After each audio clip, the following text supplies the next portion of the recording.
Hi everyone, welcome to our daily blog as we start a new chapter together over the next couple of weeks as we journey towards Holy Week and towards Easter.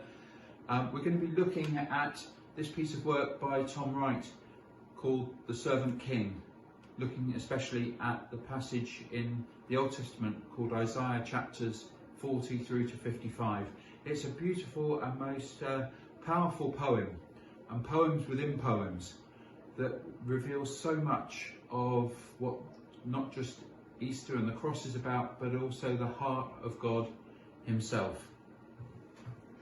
Today is about an introduction into that journey that we're going to take over the next couple of weeks, and I want to ask us to look at this particular painting for a moment.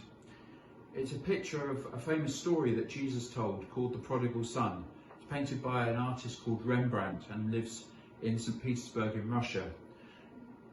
The story of the prodigal son, as many of us will know, is the story of the son who asked for the money of his father's estate, wanted his father dead in effect, and wanted to go off and do his own thing, spend all the money, and then decides to come home.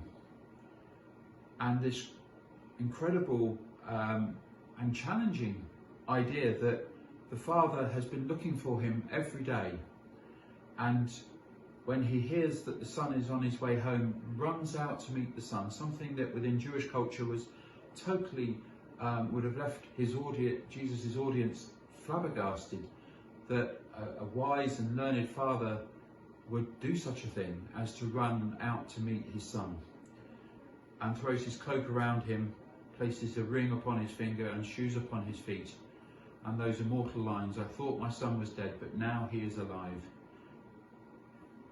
What has this got to do with Isaiah chapters 40 to 55?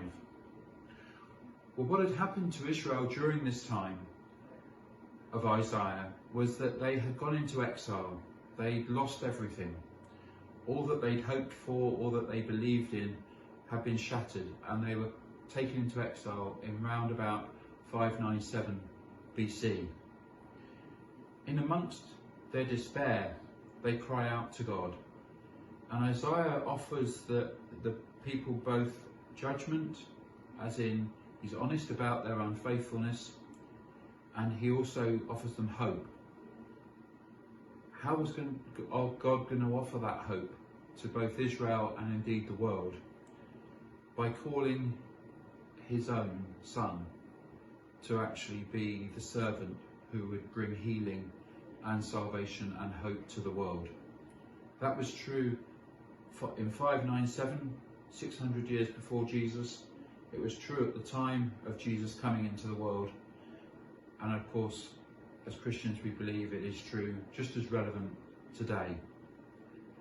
So we're going to be looking not just at the cross, but we're going to be looking at this powerful testimony across time, across space, of the heartbeat of God, as he shares something of his yearning for our healing, his yearning and hoping for us, and his promise to fulfill that hope, even when we lose sight of that hope ourselves, when everything seems lost, even hope itself seems to have gone.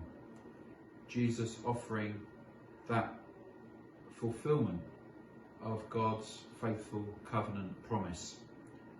It's a most powerful and passionate journey to which everyone is welcome.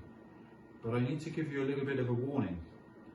This journey isn't easy, because we're called not only to observe what's happening, but actually to become part of the story and to allow God to change us, and indeed call us to become fellow journeyers with him in bringing healing to the world. And that may take us into new and perhaps even surprising places.